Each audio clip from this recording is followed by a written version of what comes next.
Assalamualaikum warahmatullahi wabarakatuh. Perkenalkan, nama saya Fitriani dari kelas B dengan NIM 210902501028 dari Prodi Pendidikan Akuntansi. Kali ini saya akan memaparkan tugas strategi dan media pembelajaran bidang studi akuntansi dengan dosen pengampu Bapak Sahada SPD MPD. Baiklah, saya akan menjelaskan materi mengenai aplikasi pengolah angka atau spreadsheet dan komputer akuntansi dengan menggunakan aplikasi Screencast-O-Matic.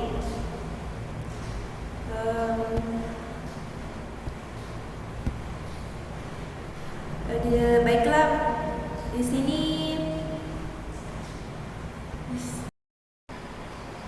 yang pertama yaitu KD 3.1 menganalisis berbagai rumus spreadsheet sesuai kebutuhan.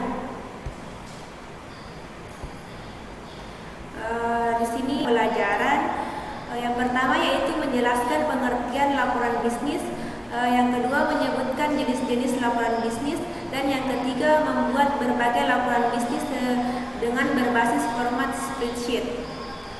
Tujuan pembelajarannya yaitu yang pertama, siswa mampu mendeskripsikan pengertian bisnis. Yang kedua, siswa mampu menjelaskan jenis-jenis laporan bisnis. Dan yang ketiga, siswa mampu membuat laporan bisnis dengan berbasis format spreadsheet. Di sini kita bisa lihat pengertian bisnis.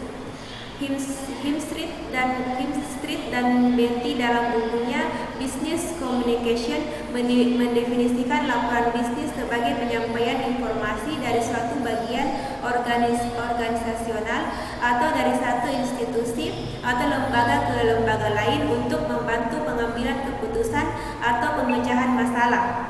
Maka dapat diambil suatu kesimpulan bahwa satu laporan bisnis mempunyai berbagai karakteristik seperti netral, tidak memihak, objektif, penyampaian informasi baik intern maupun ekstern, biasanya diminta oleh mereka yang memiliki kewenangan lebih tinggi dan memiliki suatu tujuan tertentu, yaitu membantu pemecahan masalah atau pengambilan keputusan. Selanjutnya yaitu jenis-jenis laporan bisnis. Yang pertama yaitu menurut fungsinya, yaitu terdiri dari laporan analitikal, misalnya laporan rekomendasi dan laporan usulan atau proposal.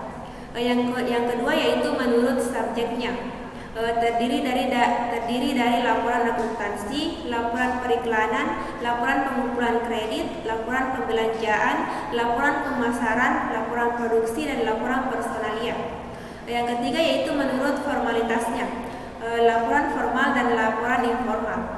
Yang keempat yaitu menurut keasliannya, terdiri dari laporan otoritas, laporan sukarela, laporan swasta, dan laporan publik. Menurut frekuensinya, terdiri dari laporan berkala dan laporan khusus. Menurut kegiatan proyek, terdiri dari laporan pendahuluan, laporan perkembangan, dan laporan akhir. Dan yang terakhir menurut pelaksanaan pertemuan, yaitu terdiri dari laporan agenda, laporan resolusi, laporan notulen atau minute, dan laporan pertemuan atau proceedings. Selanjutnya yaitu membuat laporan bisnis dengan berbasis format spreadsheet.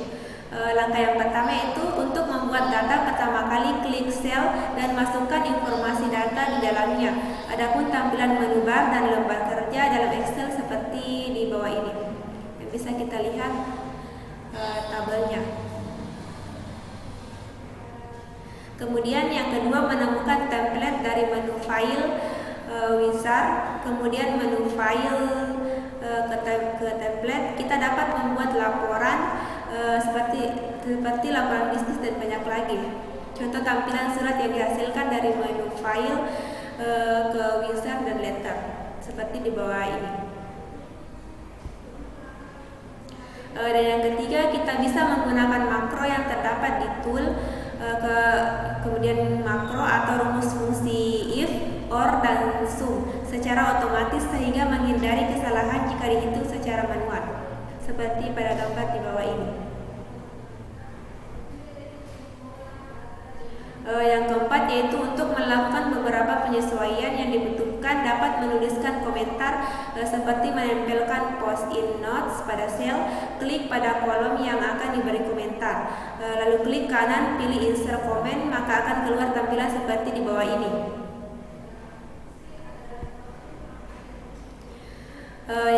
Kemudian muncul jendela komen, masukkan komen, lalu klik OK. Seperti yang ditampilkan di bawah ini.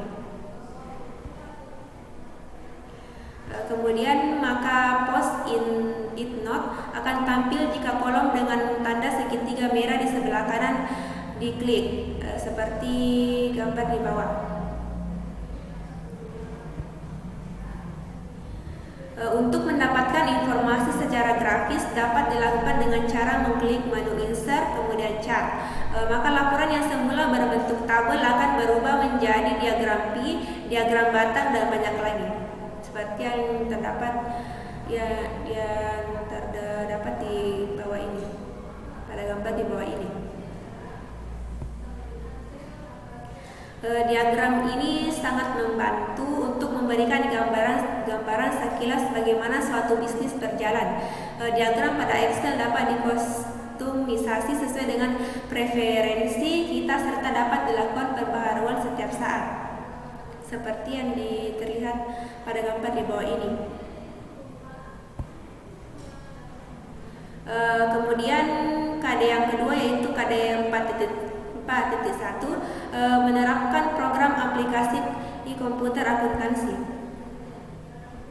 Indikator pembelajaran yaitu yang pertama menjelaskan pengertian program komputer akuntansi, yang kedua menjelaskan penerapan komputerisasi file data akuntansi perusahaan jasa.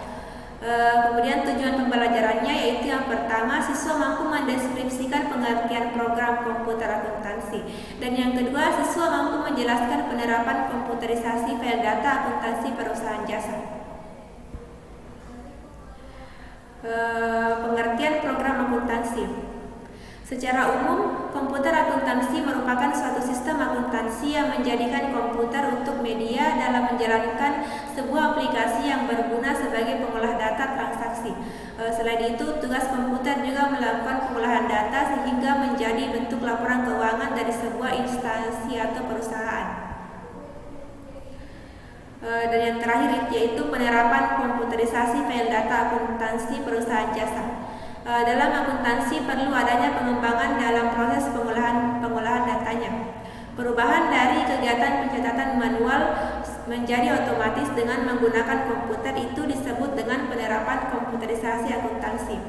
Penerapan komputerisasi akuntansi dapat dilakukan secara sederhana dalam bentuk Excel atau dalam bentuk yang lebih kompleks seperti penggunaan software akuntansi.